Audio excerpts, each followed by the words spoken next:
Hey, just a quick message before we get into today's episode.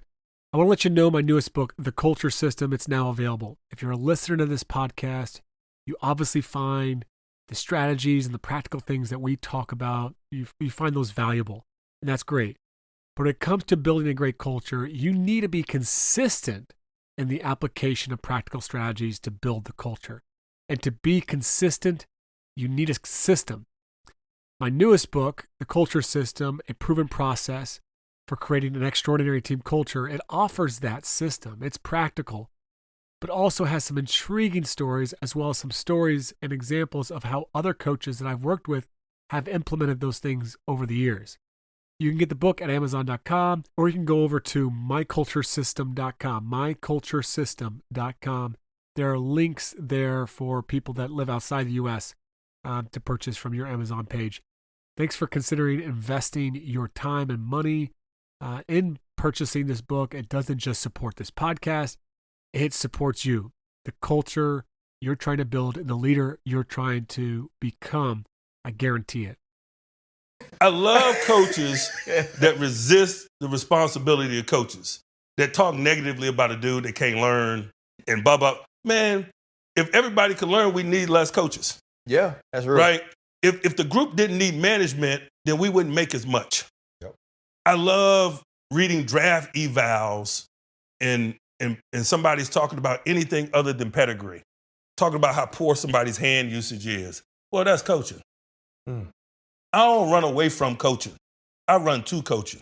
Love it. It all is in line with that not seeking comfort, because when you're a coach that's talking about somebody can't learn, you're seeking comfort because your teaching is struggling. That was the voice of Pittsburgh Steelers head coach Mike Tomlin in an excerpt from the Pivot podcast talking about the importance of embracing our role as teachers in the midst of the games that we coach. And what I love about Tomlin's approach here is that when he sees a player that might get labeled by some as uncoachable, that guy can't remember anything, that guy never does what we ask him to do, that guy's always struggling to pick up our schemes or do things the right way, instead of saying it's always that guy's problem or that guy's fault, essentially Tomlin is embracing the responsibility. He's looking at it from a different perspective, saying that guy hasn't been coached well yet. And oftentimes that responsibility as a head coach or someone leading our workouts in the offseason right now, it falls on me to teach better. If a player doesn't know what they're supposed to do, even if I've told them, then I haven't done a good enough job being able to educate them and teach them in a way that goes beyond just telling them what to do or how to do it. And so this week on the podcast, JP and I are going to talk a little bit about what is the difference between telling and teaching when it comes to great coaching. Welcome to the Coaching Culture Podcast. I'm JP Nurbin, founder of TOC Culture Consulting and the author of The Culture System. I'm joined by my co-host Nate Sanderson each week on this podcast. In around 30 minutes, we talk about coaching and leadership, how we can be better at creating a great culture, building relationships, holding our players to a standard, and we talk about improving ourselves. If you want to get the notes to this episode and every episode of the Coaching Culture Podcast, subscribe to our weekly newsletter. Links are in the details of this episode or at tocculture.com. Okay, Nate, so when I look back on my coaching journey, when my team wouldn't execute the game plan, when we would lose a game that we shouldn't have lost or not play the way that I thought we should have played, I think initially I might look to find some new drills to fix the issue. Like if we didn't shoot well, I thought we needed new shooting drills. If we turned the ball over, I looked for new passing drills or decision-making drills. If we didn't communicate on defense, I usually looked for new drills to work on communication. And truth be told, that didn't usually work. And when it didn't work, I would then complain the players weren't smart enough. They didn't work hard enough. They didn't want to compete enough, or they weren't coachable enough. Not coachable, like uncoachable, right? That was the buzzword I often threw around about my players. But as time went on in my coaching journey, I started to come to this awareness that maybe the problem wasn't them, it was me. As John Wooden would always say, you haven't taught until they've learned. I wasn't an effective teacher. Just because I told them how to do something and put them through some drills didn't mean I taught them. Telling is one thing, teaching is another. So I'm going to throw this question out to you, Nate, because I've considered you a far more skilled teacher than me when it comes to the game of basketball. But from your perspective, what's the difference between telling and teaching? Similar to you, over the course of time, over the course of my career, I've become a better teacher in the gym. Less of a telling players what to do or what not to do, and more of trying to figure out the best way that players can learn the things that they need to know to be successful. What does that difference between teaching and telling look like? I think I see it most now in the contrast between what I hear maybe parents yelling from the stands at their players and what I'm trying to communicate to them as a coach. Because early in my career, it would have been almost the same thing. A parent's up there yelling at them, stop dribbling into the trap or don't pick it up at half court. The obvious things that anybody that's watched enough basketball knows, don't dribble the sideline, pick it up, and then get in the fetal position. Like, it doesn't work, right? So parents are trying to be helpful, just like I was as a coach, a young coach yelling, don't do that, stop doing that. But again, players would continue to do it because I wasn't teaching them the right way to handle that situation. And so there's a lot that goes into being a master teacher or growing in our ability to teach rather than just to tell. And I think, to most of coaches' credit, I think most of us know what we're supposed to be doing, or what players are supposed to be doing on the court. I think the artistry comes and the mastery comes with, do you know how to teach that to players in a way that they can learn rather than just a way that you can say, well, I told them 10,000 times that they were supposed to do this or they weren't supposed to do that.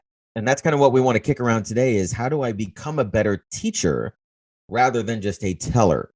Well, I think that's so important, not just from a retention thing, not just that the players remember it and can put it into practice, but I also think it comes from a motivational aspect. When we're constantly just telling people what to do and we don't engage them in this learning process, even if they retain the information and even if they know how to do it or what they think that looks like for us as the coach, doesn't necessarily mean that they're going to put forth the effort to execute that. They are less likely to be bought in. They're going to be less intrinsically motivated to put forth the necessary effort to be oftentimes effective or successful and whatever we're asking or trying to teach them to do. And so I think it's not just even a retention thing, but I think it's also a motivation aspect. And if we can become better teachers, I think that's going to help our culture. I think that's going to help to create buy-in to the things that we're doing within our program. Well, I think that's right, JP. I think the more the learning becomes the players, it becomes their learning rather than your telling, the more engaged they're going to be, the more enthusiastic they're going to be, the more they're going to feel that our process and what we're doing, it works and it's credible. And so I think it's worth trying to spend some time in the off season to discover, how can I become a better teacher? And I think back to last summer, you and I talked a fair amount off air about Doug Lamov's book, The Coach's Guide to Teaching. And there's a lot to digest in that book. But one of the key takeaways for me is that he talked about master teaching as not just being the what, not telling players what they're supposed to do, but really, how do we communicate that? And communicating to players, do they know how to retreat, dribble, and avoid the trap? Do they know where they're supposed to look for their outlet? Are their outlets being available, in that situation?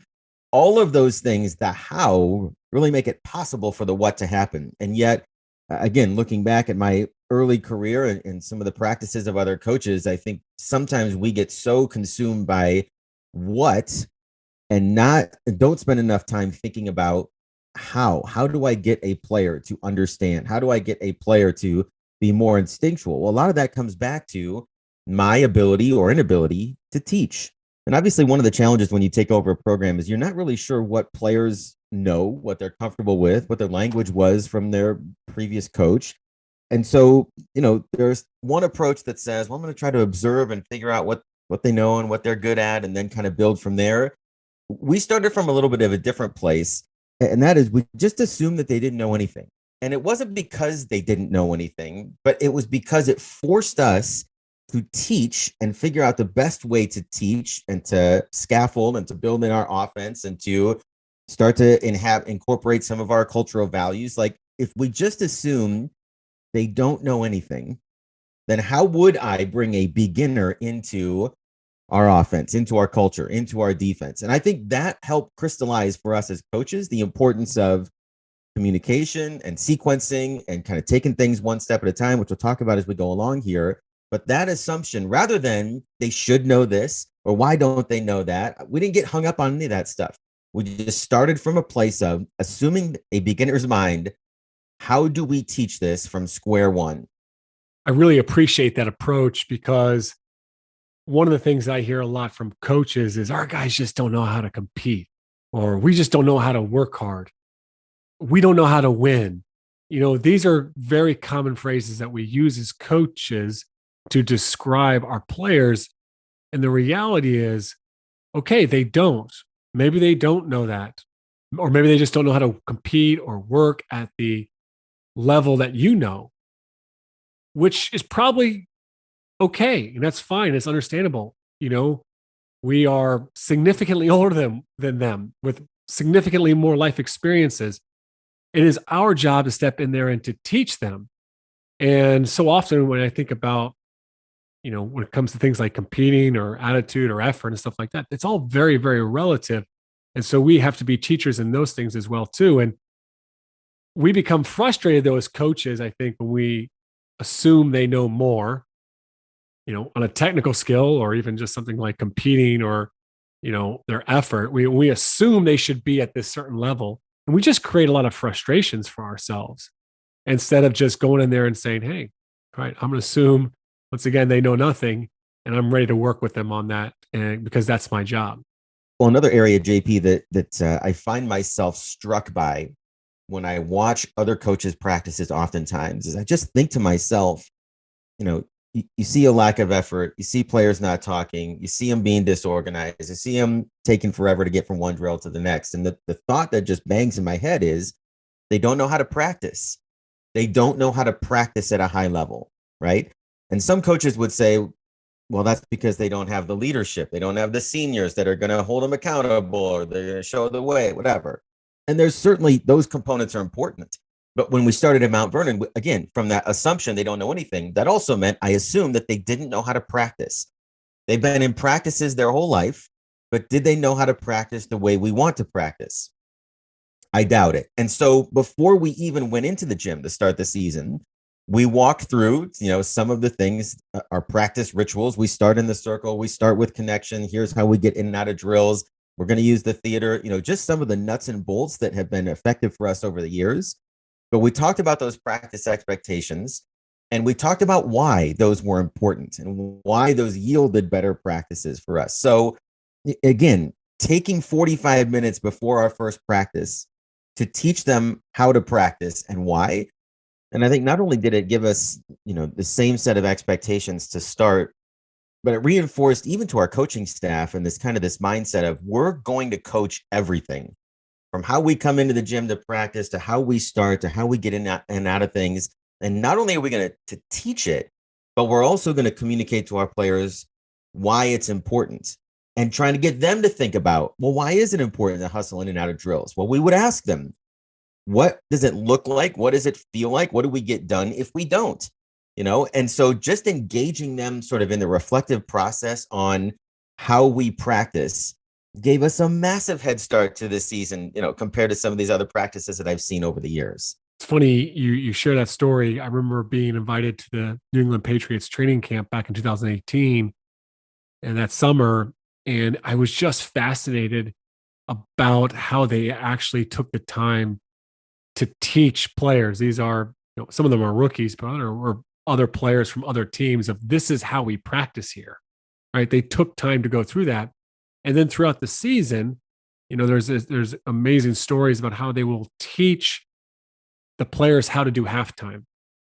Like, I think halftime is a big complaint from coaches oftentimes is I go in there and they got nothing to say. There's no ownership. There's no reflection. It's just me. And, I've been that coach, right? So I've said that loads of times about how my players don't know how to reflect or engage, but I never took the time to teach them. Well, here the Patriots actually take time during the practice week to go in the locker room and to walk through their practice ritual or their halftime rituals and how they'll reflect on things. It's really profound. One of the other things I would offer here too is, you mentioned this earlier, which is probably the number one thing I hear coaches telling their players to do, or at least one of the top things, is to communicate. Is we got to talk more, we got to communicate, and we really don't teach that. I remember, a couple of years back, there was a video in the basketball community of an NBA player that was mic'd up during a game, and he's running around, and it's him during all these defensive possessions, and he's talking, and it's really high level communication. And I just know so many coaches on the Twitter world, and they were going to their players and showing, this is what communication is. This is what it is. And I'm like, yeah, but that's really skilled communication that takes high IQ, where a player's been taught the game and they've been taught how to communicate. They've worked it and practiced that skill. And if we want people to develop skills around work ethic or communication or a competitive fire or just any skill in general, it's going to require time.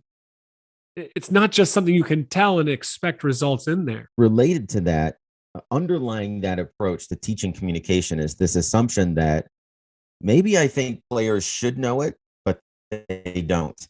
And they don't know it because they haven't been coached. And that was kind of the second assumption when we started at Mount Vernon was, we're going to teach some things, but there's some things as we went through the year that we weren't good at, like watching film. We weren't bad. We were adequate. Okay. We met the TOC standard of adequate, right? When we're watching film in the classroom, but it wasn't overly engaging. It wasn't there's not a lot of energy in the room. And I don't know that players really knew exactly what they were looking for. It was much more of here's a presentation of some things we did well and what to expect with the next opponent coming from the coaching staff. And at the end of the year, when we did our exit interviews, looking back at that, we talked to players about how could we make that better. But we never, and this was intentional because we couldn't teach everything in year one. We never took time like we did for practice to sit down and say, okay, we're going to go into the classroom. We're going to watch film. Here's what we're trying to accomplish. Now let's talk about what makes a good film session. What questions should we be asking? What are we looking for? What are we trying to get out of it? We never taught it. And so it never really got to a level that was very good. But instead of saying, well, that's on the players, they never figured it out as a coaching staff, we just said that's on us because we never coached it. So when I look back over the course of the season at things that maybe we didn't do very well in year one, I'm not doing it from a place of blaming players. I'm doing it from a place of engaging players in this process of trying to figure out how can we do it better next year, all the while knowing in the back of my mind that we didn't coach it this year, so I can't really expect it to be good. But now thinking about how do we want to coach it next year when we don't have to put as much time into some of the other things that we instilled in year one. I think those are some really interesting things that not a lot of coaches probably give much thought to actually teaching. And they just end up maybe complaining about the players in those instances. But I think about if you're trying to teach or address, and help your players grow in a certain area.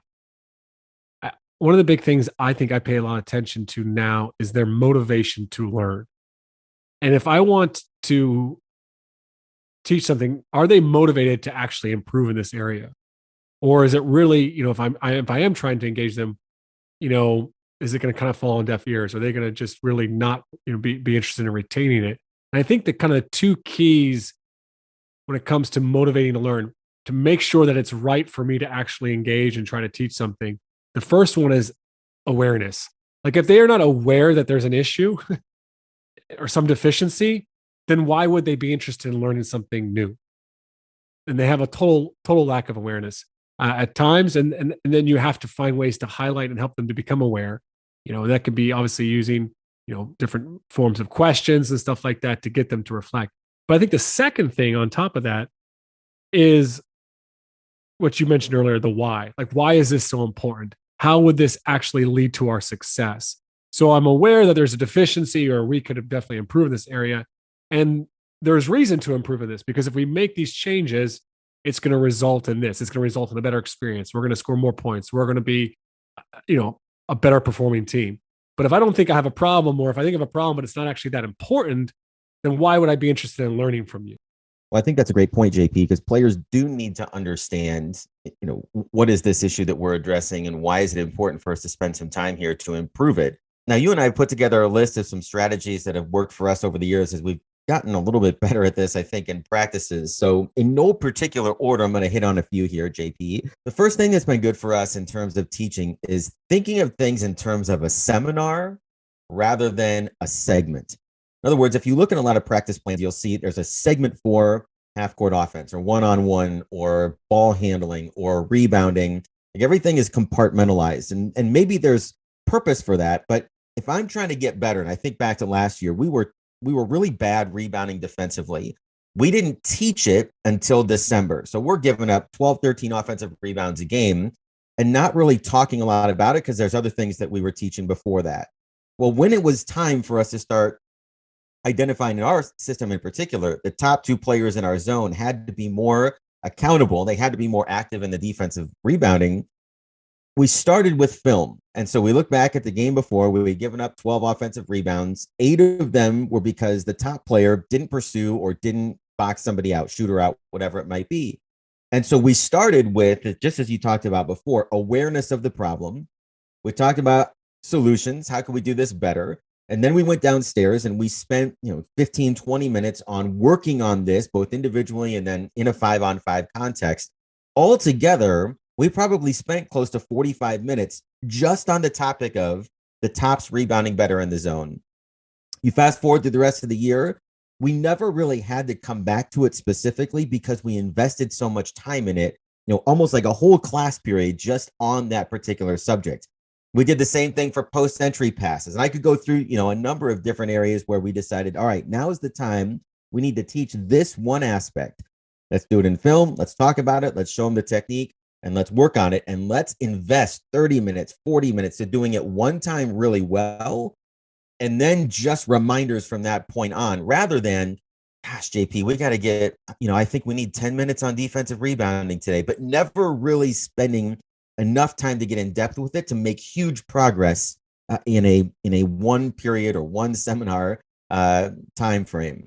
I love that idea of a seminar because there's so many practices now that I remember where we didn't rebound well or, didn't shoot the ball well. And I would just say, all right, we're going to work on that with a, 2-minute speech at half court about how we got to work harder to rebound. And then we're going to do, 2 or 3 rebounding drills. And then I'm going to expect my team to rebound better the next day. So I think the idea of just, hey, let's make this a seminar, not just a segment of practice, is huge.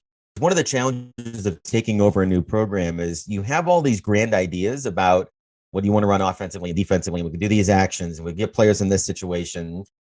And you might put all that down in a notebook. You might make a huge Google Doc here. But what you have to understand is that everything costs.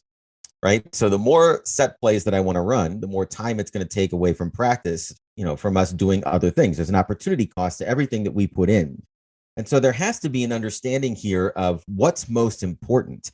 I have to do the things that are going to have the greatest yield first before we move on to some of these other things. So like for us last year, it was basic defensive principles and rotations, basic offensive formation and, footwork associated with that. Then we did press break, eventually we did rebounding. Eventually we did post entries. Eventually we added, but over the course of time, like we understood, or maybe we just guessed right, the things that were going to have the greatest yield, we invested the most time in teaching, particularly early in the season. What's hard about that is that when you watch a film and, we lost our first 4 games of the year last year, and only a couple of those games were competitive, you could fill up a notepad of all the things that we did wrong, that we didn't know, that we couldn't do, that we weren't prepared for. And you can't tackle all those things at once. We had to figure out what was going to be most important and then be disciplined to say, we're going to work on that until it's in a place where we're comfortable doing it before we add something else, even if that something else, is going to continue to hinder us, which it did last year until we got to some of those other things. Yeah, my encouragement for coaches is when you make that big laundry list of all the things that you guys need to do better or you need to work on, is to take that list and be intentional about which things you're going to choose to not do or not work on right now. Because it's so easy to just become paralyzed or to just go ahead and say, all right, next practice, we're going to try to squeeze all these things in here. And then you end up doing none of it well, or you rush through all of it. And you might go through and cover 100% of those things, all the things you have on your list, but I would rather do 2, 3 most important things really, really well than do all of them just to do them or just not so well. Or to check them off the list. Because, again, as coaches, like, we're going to be criticized for the things our teams don't do well. So I look back at last year, we never scored in transition. You could watch all 23 of our games and say, these guys never score in transition. They got some speed on the outside. Why aren't they running more? Well, we have a defense for that because we don't think it's going to yield enough of a gain for us to be worth the amount of time that it would take for us to really get into lanes and throw in this pass and get the spacing down. We're not going to be able to run against great teams. We'd rather make it harder for great teams to score. That was our rationalization. But that's really hard, right? Because up in the stands, or people are whispering around the program, or you get these complaints of like, you're not playing fast enough. Why aren't they running? They have good athletes.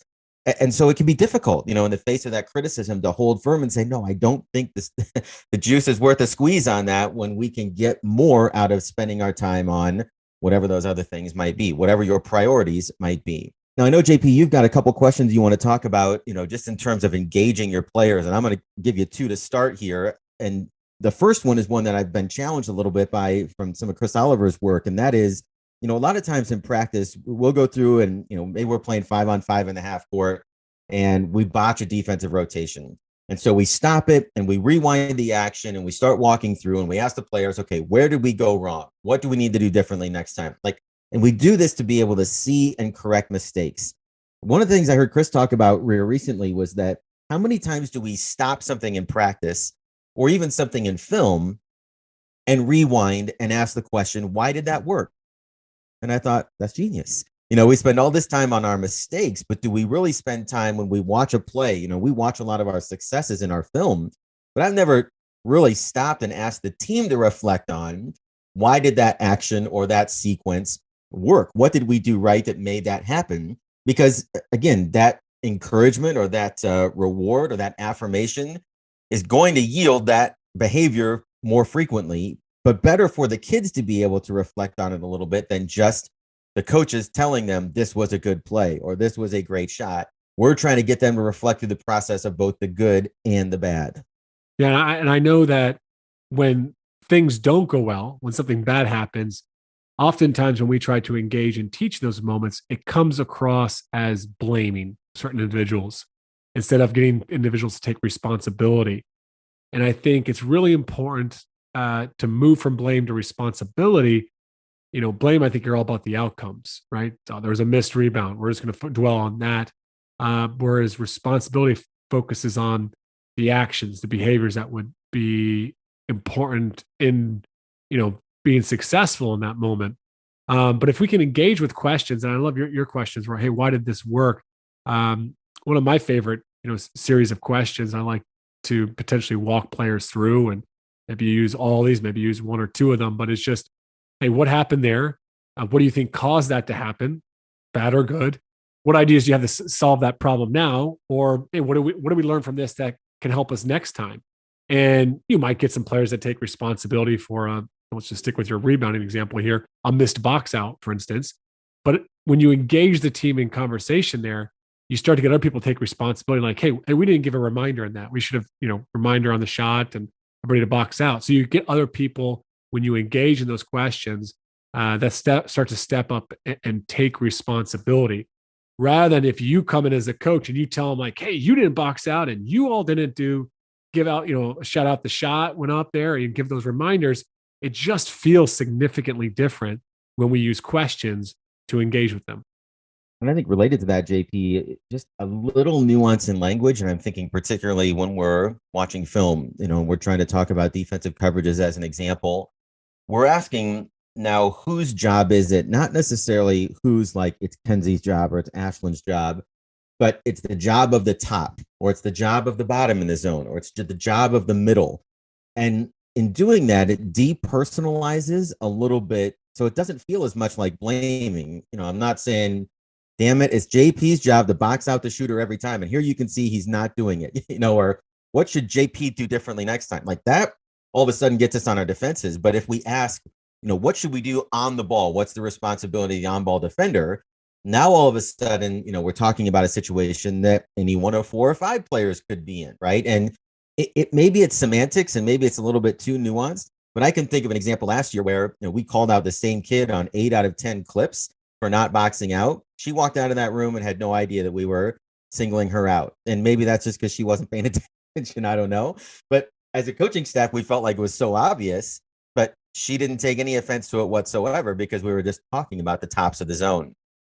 Another important aspect here, JP, of becoming a better teacher is understanding where learning manifests itself. I remember about 10 years ago, I got to spend a week with a really successful NAI college program, men's basketball program, watch their practices and sit in with their coaching meetings and all these kinds of things. And the coaches were talking about their shooting system in practice. And they had this really elaborate, you shoot so many from the elbow and then off the dribble. And it was the same every single time. They did it every single time in practice. And they charted this block practice all the way through the season. And they would come back and they'd say, gosh, we get better. By the end of the year, our kids on average are shooting 8 to 10% better in practice, on these shots. And my question was, well, do you see the same improvement in games, right? Like demonstrating improvement in practice or in a drill or in a shooting contest, that's not really the evidence that we're looking for. What we're looking for is what happens in a game. And that's really when the bullets are flying and they're out there on their own, that's where we find out, do they know or not? Have I taught? Have they learned or not yet? Instead of just evaluating only what happens in practice to determine our improvement. And I think related to that point is that mastery, and I'm talking about, your skill proficiency of your players, is the product of 1,000 mistakes. It's not something where we do it once in practice, we roll out in the game on Tuesday, and it's either fixed or it's not fixed, right? It's this progression over time. But for us to improve and for us to be able to grow in whatever it is we're teaching, we also have to give players the grace to make mistakes as they're learning, because quite simply, there's no other way, right? In order for us to develop in live play, than giving the opportunity for them to learn through their mistakes along the way. No, Nate, I hear you talk about 1,000 mistakes, and I think as a coach, boy, but I don't want 1,000 of the same mistakes, right? And what do we do when we're getting the same mistake and we feel like, as a coach, I've tried a million different ways to teach this differently. I think one of the things that we often might do as a coach is we check for understanding. We do a drill or we teach a concept and we say, hey, do you understand that? Does that make sense to you? And so rather than just always checking for understanding, I would try to make time. If you're continuously running the same problem again and again, you try to change up the way that you're teaching it and you're working on those things, just to pull aside some of your more experienced players, your veterans, or some of the players that are struggling, and just ask them, hey, we seem to be really struggling to get this down. This seems to be a constant frustration. What can I do better as coach to help you all? Is there something I could do differently within practices or film that could help you all improve at this or make the changes that you need to make? And I think sometimes that type of reflection on your own teaching helps us to grow into maybe what we're aspiring to be as that master teacher as well too. Well, here's the last challenge we'll talk about today, JP, when it comes to just becoming a better teacher. I think it's really hard sometimes for the average fan. And again, I go back to thinking about what's the difference between what the parent in the stand sees and what they say compared to what I see and what I say as the coach, halftime in practice, etc. And I think the biggest disconnect is that the parents or the average fan doesn't always understand what the problem really is.